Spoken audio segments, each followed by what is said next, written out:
வணக்கம் ஃப்ரெண்ட்ஸ். சிறகடிக்க சீரியலில் இன்னும் எபிசோடில் என்ன நடக்குதுன்னு பார்க்கலாம் வாங்க. விஜய் அந்த சாமியார் அம்மா சொன்னதுன்னு வச்சு முட்டாள்தனமாவே பேசிட்டு இருக்க ஸ்ருதி அவங்களுக்கு நல்ல பதிலடி கொடுக்குறாங்க. ஒரு மனுஷனுக்கு ஆசையும் பயமும் இருக்கிற வரையிலும் இந்த மாதிரி சாமியாருங்க அதை பயன்படுத்திக்க தான் செய்வாங்க. சந்தோஷமோ கஷ்டமோ நம்ம கிட்ட தான் இருக்குது. அதை ஏத்துக்கிற பக்குவம் இருந்தா நாம சொல்றது புரியும் அப்படின்னு அவரால் முடிஞ்ச அளவுக்கு சொல்லிட்டு இருக்காரு விஜயாவுக்கு அண்ணாமலை. எனக்கு எதுவும் புரிய தேவையில்லை, நீங்க நல்லா இருந்தா எனக்கு அது போதும். உங்க யாருக்கும் நம்பிக்கை இல்லைன்னா பரவாயில்ல, ஆனா நான் அதை நம்புறேன், நான் அதை மாத்திக்க மாட்டேன் அப்படின்னு தான் பிடிச்ச முயலுக்கு 3 கால் தான் சாதிச்சுக்கிட்டே இருக்காங்க விஜயா.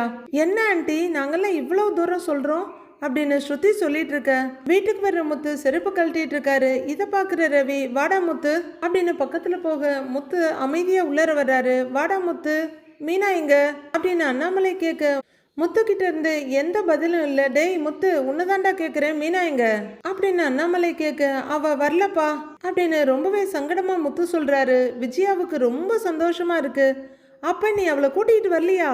வாழ்க்கையிலேயே இன்னைக்கு தான் நீ ஒரு உருப்படியான விஷயம் பண்ணியிருக்க அப்படின்னு விஜயா முத்துவை நினைச்சு ரொம்ப பெருமைப்பட்டு நிமிர்ந்து உட்கார. அம்மா, நீங்கெல்லாம் ஒரு மனுஷ ஜென்மமே இல்லை, வேற வழி இல்லாம தான் உங்களை அம்மான்னு சொல்லணும் போல இருக்கு அப்படின்ற மாதிரி பாக்குறாரு முத்து. அண்ணியை ஏண்டா கூட்டிட்டு வரலங்கிறாரு ரவி. அவ வந்தா தானேடா கூட்டிட்டு வர முடியும் அப்படின்னு முத்து சொல்லிட்டு இருக்க அண்ணாமலை அமைதியா பாத்துக்கிட்டு இருக்காரு. விஜயாவுக்கு இப்பதான் நிம்மதியா சந்தோஷமா இருக்கு. என்னடா சொல்றேன்னு அண்ணாமலை கேட்க மீனா சொன்னதை சொல்றாரு. மாமாவுக்கு அடிபட்டதுல இருந்து எனக்கும் ரொம்ப பயமா இருக்குங்க. அத்தை இந்த ஒரு விஷயத்த நம்புறாங்கன்னு மீனா சொன்னதையும் என்ன நம்புறாங்கன்னு முத்து கேட்டதையும் நான் வீட்டை விட்டு போயிட்டா மாமாவுக்கு எதுவும் ஆகாதுன்னு நினைக்கிறாங்க. அவங்க நினைக்கிற மாதிரி நானும் அங்கேயே இருந்ததுனால தான் மாமாவுக்கு அடிபட்டுருச்சோன்ற சந்தேகமே எனக்கு வந்துருச்சு. நான் கொஞ்ச நாளைக்கு இங்கேயே இருக்கேங்கன்னு மீனா சொன்னதையும் முத்து சொல்லி முடிக்கிறாரு. எல்லாரும் அமைதியா என்ன சொல்றதுன்னு தெரியாம நின்னுட்டு இருக்க. இப்பவாவது அவளுக்கு புரிஞ்சுதே. நான் ஆரம்பத்துல சொல்லும் போதே அவ போயிருக்கணும். அவ போயிருந்தான்னா இவருக்கு இப்படி ஆக்சிடென்ட் ஆகி இருக்காது அப்படின்னு விஜயா சொல்ல, விஜயா வாய மூடுறியா? பைக்காரன் என் மேல இடிச்சதுக்கு காரணம் நான் தான். அது ஏன் தப்பு, நான் சரியா பார்க்கல. அந்த பழியை எதுக்கு தூக்கி மீனா மேல போடுற அப்படின்னு அண்ணாமலை சொல்ல, ஏங்க எல்லாம் அந்த சாமியார் சொன்ன மாதிரி தான் நடக்குது, உங்களுக்கு ஒன்றும் புரியல, உங்க மண்டையில மசாலாவே இல்லை அப்படிங்கிற மாதிரி பாக்குறாங்க விஜயா. மீனா பாவம் அங்கிள், எனக்கு அட்வைஸ் பண்ணும்போது கூட எப்பவுமே நம்ம ஃபேமிலிக்கு எது நல்லதுன்னு யோசிங்கன்னு தான் சொல்லுவாங்க. இன்னைக்கு அவங்களால இந்த ஃபேமிலிக்கு ப்ராப்ளம் வரும்னு வெளியில போயிருக்காங்க. இந்த மாதிரி சூப்பர்ஸ்டிஷியஸ் ப்ராப்ளத்தெல்லாம் நம்புறவங்களால தான் கூட இருக்கவங்களுக்கு ப்ராப்ளம் வருது. இந்த மாதிரி மூட நம்பிக்கைகளை நம்புறவங்களெல்லாம் கூடவே வச்சுக்க கூடாது அப்படின்னு ஸ்ருதி சொல்ல, ஐயோ இவ என்ன நம்மளையவே விரட்டிடுவா போல இருக்கேன்ற மாதிரி பயத்தோட பாக்குறாங்க விஜயா. ஸ்ருதியும் விஜயாவையே பார்த்துக்கிட்டு இருக்க, யார் என்ன சொன்னாலும் நான் இப்படிதான் இருப்பேன் அப்படின்னு விஜயா திரும்பிக்கிறாங்க. முத்து மீனா கிட்ட எப்படியாவது சமாதானம் பண்ணி கூட்டிட்டு வாங்குறாரு அண்ணாமலை. இல்லப்பா, இனிமே என்ன சொன்னாலும் அவ வரமாட்டா, அந்த அளவுக்கு அவளை காயப்படுத்தி இருக்காங்க அப்படின்னு முத்து சொல்ல, நம்ம மாங்கா மனோஜ், டேய் அடிபட்டு காயானது நம்ம அப்பாவுக்கு தான், மீனா போனது நல்லதுதாங்கிறாரு. டேய் இவனே கடுப்புல இருக்கான், ஏதாவது சொல்லி வாங்கி கட்டிக்காத அப்படின்னு ரவி மனோஜ் வான் பண்றாரு. அப்பா, அம்மா உங்க மேல இருக்க பாசத்துல இப்படி நடந்துக்கிறாங்கப்பா. மீனாவுக்கு உங்க மேல நிறைய பாசம் இருக்குல்லப்பா, உங்களை அப்பாவா பாக்குறாப்பா. உங்களுக்கு ஏதாவது அடிபட்டுருமோ ஆகிடுமோன்னு அவளும் பயப்படுறா. 2 பேருமே உங்களுக்கு எதுவும் ஆயிடக்கூடாதுன்னு தான் நினைக்கிறாங்க. ஆனா என்ன, அதுக்கான காரணம் தான் ரெண்டுமே வேற வேறையா இருக்கு அப்படின்னு முத்து சொல்ல, ஒரு மாதிரியா அண்ணாமலை விஜயாவை பார்க்க, எதுக்கு என்ன குருவர்னு பார்த்துட்டு இருக்கிறீங்க அப்படிங்கிற மாதிரி விஜயா அவரையே பார்த்துட்டு இருக்காங்க. முத்து, நான் வேணும்னா மீனா கிட்ட போய் பேசுறேன், இங்க கூட்டிட்டு வரேன்றாங்க ஸ்ருதி. இல்ல பலகுரல், யார் சொன்னாலும் அவ கேட்க மாட்டா அப்படின்னு முத்து ரொம்பவே சங்கடத்தோட சொல்றாரு. மீனாவை நீ வீட்டுக்கு கூட்டு வரேன்னு சொல்ற, முதல்ல நீயே இந்த வீட்டுல இல்ல, ரவி எவ்வளவு தடவை கூப்பிட்டான், நீ வந்தியா அப்படின்னு மனோஜ் முறையா ரொம்ப அறிவாளித்தனமா கேக்குறாரு. அதுக்கு ஸ்ருதியும் சளைக்காம உடனே ரோஹிணி கூட தான் இங்க வரேன்னு சொல்றாங்க, அவங்கள போய் கூட்டிட்டு வர வேண்டியதானே அப்படின்னு கேட்டு விட்டுட மனோஜுக்கு ஐயோ என்னடா இது, ரோஹிணி இங்க கூட்டிட்டு வர்றதா அப்படின்னு பார்க்க அதை விட வேகமா விஜயா அதிர்ச்சியோட பாக்குறாங்க. இவ என்ன வேதாளத்தை வேன்ல ஏத்தி வீட்டுக்கே கூட்டிட்டு வந்துருவா போல இருக்கே அப்படின்னு பாக்குறாங்க. நான் இங்க வர்றது இவன் கையில தான் இருக்கு, அட்லீஸ்ட் எனக்காவது ஒரு காரணம் இருக்கு. ஆனா மீனாவை எந்த காரணமும் இல்லாம போக வச்சுட்டீங்க, இதுக்கே என்ன சொல்யூஷன் எனக்கு தெரியல அப்படின்னு எரிச்சலோட சொல்ற ஸ்ருதி நான் கிளம்புறேங்கிறாங்க. அங்கிள் நீங்க உடம்ப பாத்துக்கோங்க அப்படிங்கிற ஸ்ருதி விடுவிடுன்னு அங்கிருந்து போயிடுறாங்க. அப்பா பாத்தீங்கல்ல, முதல்ல ரோஹிணி வெளியே போனா, இப்ப இந்த வீட்டுல இருந்த 2 பொண்ணுங்களும் வெளியே போயிட்டாங்க அப்படின்னு மனோஜ் சொல்லிக்கிட்டே அவங்க அம்மா பக்கத்துல வந்து உட்கார்றாரு. போஸ்டர் அடிச்சு ஒட்டுறியா, ஊரே பாராட்டும், இதெல்லாம் ஒரு பெருமையான்னு கேக்குறாரு அண்ணாமலை. விஜயாவும் என்னடாங்கிற மாதிரி மனோஜை பார்க்க, அது ஒன்றும் இல்லப்பா, அவன் பொண்டாட்டி அவன் கூட இல்லைல்ல, மற்றவங்களுக்கும் இப்படி ஆயிடுச்சேன்னு ஒரு அல்ப சந்தோஷம் அப்படிங்கிறாரு முத்து. எனக்கு என்ன சந்தோஷம், நான் அதுக்காகலாம் சொல்ல வரல. பொண்ணுங்கள்லாம் போயிட்டாங்கன்னா இப்போ வீட்டில் யார் சமைக்கிறதுங்கிறாரு மனோஜ். பாத்தியா, இவனுக்கு சாப்பாட்டை பற்றி மட்டும்தான் கவலை அப்படின்னு ரவி சொல்ல, அம்மா இனிமே நீங்க தான் சமைக்கணுங்கிறாரு மனோஜ். டேய், நான் கிச்சன் பக்கம் போயே ரொம்ப நாள் ஆயிடுச்சு, சமையல் பண்றதுக்கே எனக்கு மறந்து போச்சுங்கிறாங்க விஜயா. முத்து விரக்தியா ஒரு சிரிப்பு சிரிச்சுட்டு, மீனா இங்க வந்ததுக்கு அப்புறம் அம்மா கிச்சன் பக்கம் போறதையே நிறுத்திட்டாங்க.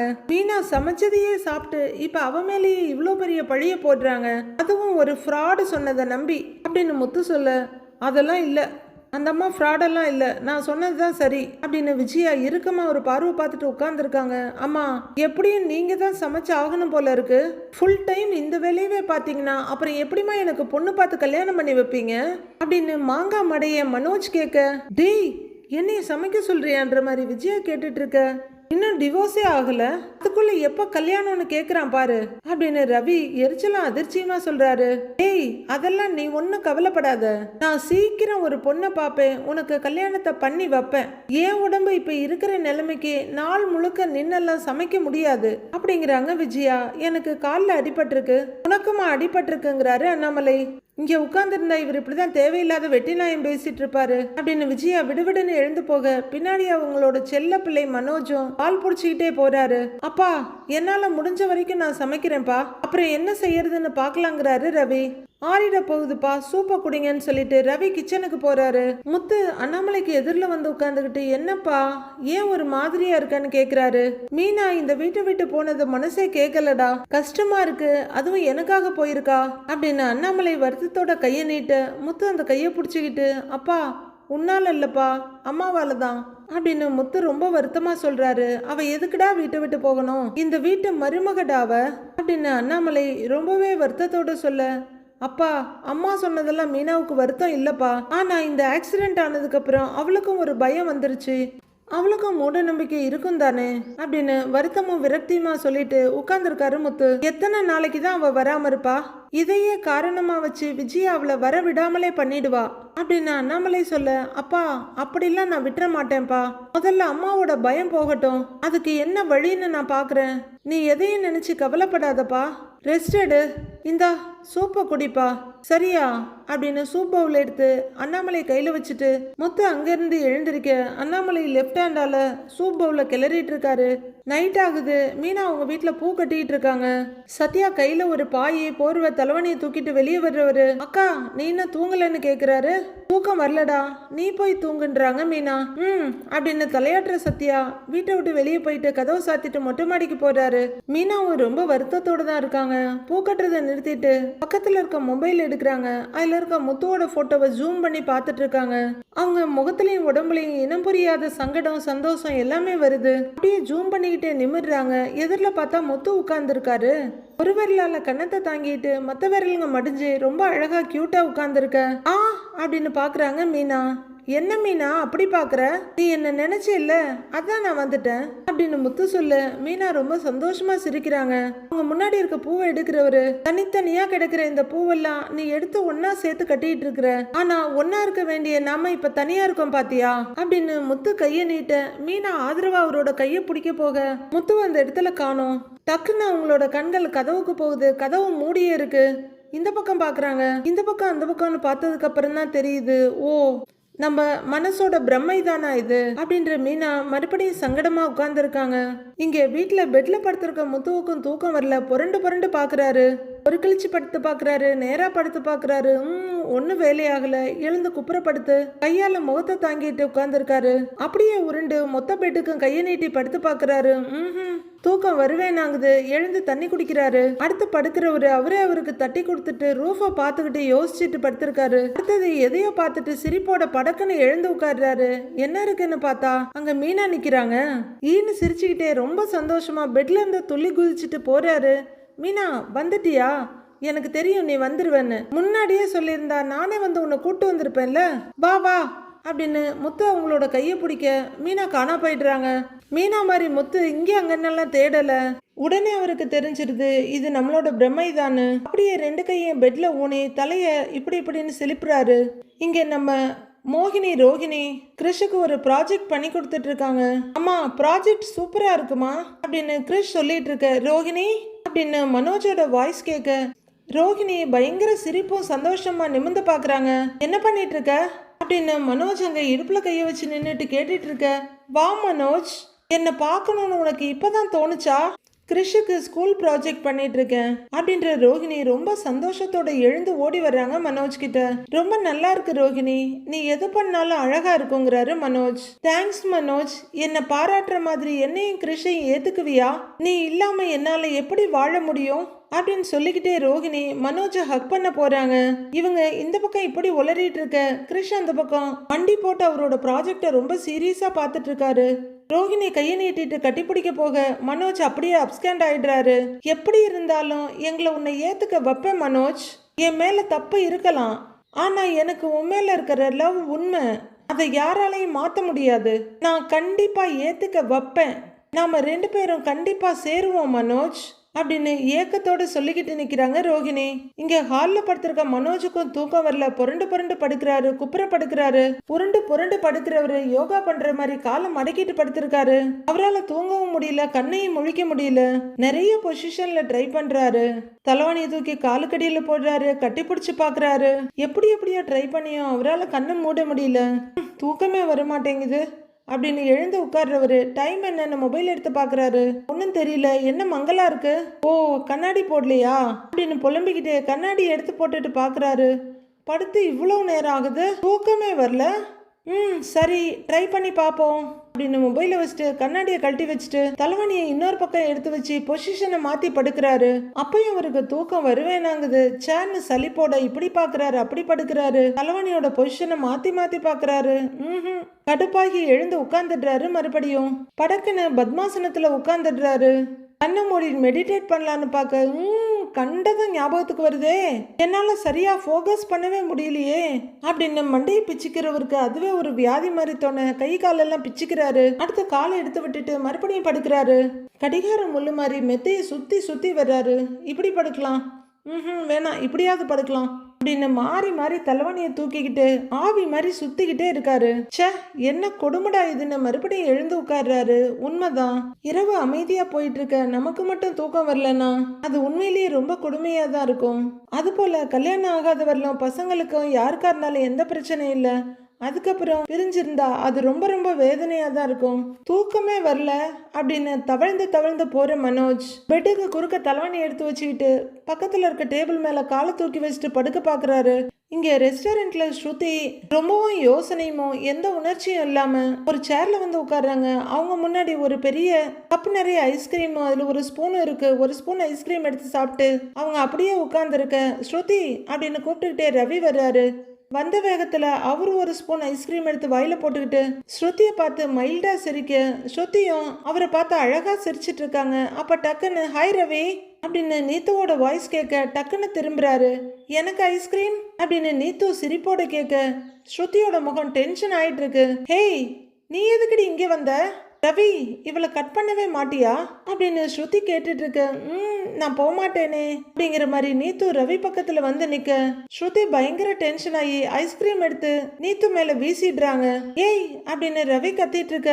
என்னங்க மேடம் என் மேல தூக்கி போட்டுட்டீங்க அப்படின்னு ஒரு வைப்பர் கேக்குறாரு. ஸ்ருதிக்கு அப்பதான் தெரியுது, ஐயோ எல்லாமே கனவா இது, உட்காந்துக்கிட்டே கனவு கண்டுட்டு இருக்கோமா அப்படின்னு பதறவங்க, ஐயோ சாரி சாரி, நான் வேற ஏதோ ஞாபகத்துல பண்ணிட்டேன், சாரி, போய் வாஷ் பண்ணிக்கோங்க அப்படின்னு ரொம்ப சங்கடத்தோட அந்த கிளீனர் பையன்கிட்ட சொல்றாங்க.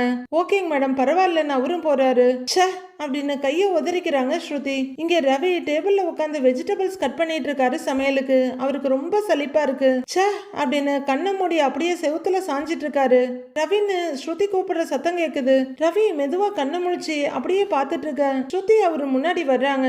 டேபிள்ல கைய வச்சு அவர் முகத்துக்கிட்ட முகத்தை கொண்டு வந்து, நான் திரும்பவும் இங்க வரணும்னா நீத்து சோசியல் மீடியாவில உனக்கும் அவளுக்கும் லவ் இல்லைன்னு போடணும், என்கிட்ட வந்து சாரி கேட்கணும், அவ நம்ம லைஃப்குள்ளேயே வரக்கூடாது, அப்பதான் நாம 2 பேரும் சேர முடியும், இதை நல்லா யோசிச்சுக்கோ அப்படின்னு ஸ்ருதி சொல்லிட்டு இருக்க ரவி அப்படியே மொழி பிதுங்கி உட்கார்ந்துருக்காரு. அதுவும் நடக்கிற மாதிரி தெரியல.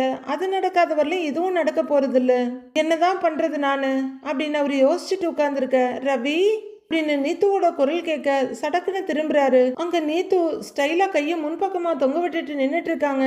டோன்ட் வரி ரவி, நான் எந்த வகையிலையும் உங்களை டிஸ்டர்ப் பண்ண மாட்டேன், உங்க லைஃப்குள்ள வரவே மாட்டேன், என்ன லவ் பண்ண சொல்லி ஃபோர்ஸ் பண்ணவும் மாட்டேன், ஆனா நான் உங்களை லவ் பண்ணுவேன், எப்பவும் லவ் பண்ணுவேன் அப்படின்னு நீத்து சொல்லிட்டு இருக்க ரவிக்கு பயங்கர கோபம் வந்துடுது. உடனே அவர் முன்னாடி இருக்க கத்தி எடுத்துட்டு ஓடி வர்றாரு. உன்ன உன்ன அப்படின்னு அவர் வந்துகிட்டு இருக்க, ஐ லவ் யூ ரவி அப்படின்னு நீத்து சொல்லிட்டு இருக்க ரவி கத்தி எடுத்து ஒரே சொருக போறாரு. டக்குன்னு நீத்து காணா போயிடுறாங்க. ரவி ரொம்பவே வெக்ஸ் ஆயிடுறாரு. அவளும் வரமாட்டேங்கிறா, இவளும் விட மாட்டேங்கிறா, என்ன வாழ்க்கடா இது அப்படின்னு பயங்கர கோவத்தோட போறவரு அவரோட மொத்த கோவத்தையும் வெங்காயத்து மேல காட்ட, பாவம் அந்த வெங்காயம் தூள் தூளா பறக்குது. இன்னொரு ரூம்ல விஜயா நிம்மதியா தூங்கிக்கிட்டு இருக்க. அண்ணாமலைக்கு தான் பொட்டு கூட தூக்கமே வரல. பசங்களோட வாழ்க்கை பூரா திக்கு தெரியாத காட்டுல இருக்க மாதிரி இருக்கு. ஆனா இவ அப்படின்னு பாத்துக்கிட்டு இருக்காரு அண்ணாமலை. டக்குன்னு ஒரு நினைப்புல, மலேசியாவா, எங்க மூத்த மருமகளும் மலேசியா தான் அப்படின்னு முத்து ஒரு கஸ்டமர் வீட்டுக்கு கூட்டிட்டு வந்திருப்பாரு. அவங்க கிட்ட விஜயா பரவசமா சொல்லிட்டு இருக்காங்க. தம்பி சொன்னாருன்னு அந்த லேடி சொல்ல, என் மருமக பெரிய கோடீஸ்வரி, அவங்க அப்பா மலேசியாவுல பெரிய பணக்காரரு அப்படின்னு விஜயா அந்த ஜோடி கிட்ட பரவசமா சொல்லிட்டு இருந்தத யோசிச்சு பாக்குறாரு அண்ணாமலை. இன்னொன்னு அவர் மைண்ட்ல வருது, இங்க பாருங்க, இவளை வீட்டை விட்டு அனுப்புங்க அப்படின்னு விஜயா சொல்லிட்டு இருக்க மீனா தேம்பி அழுதுட்டு இருக்காங்க.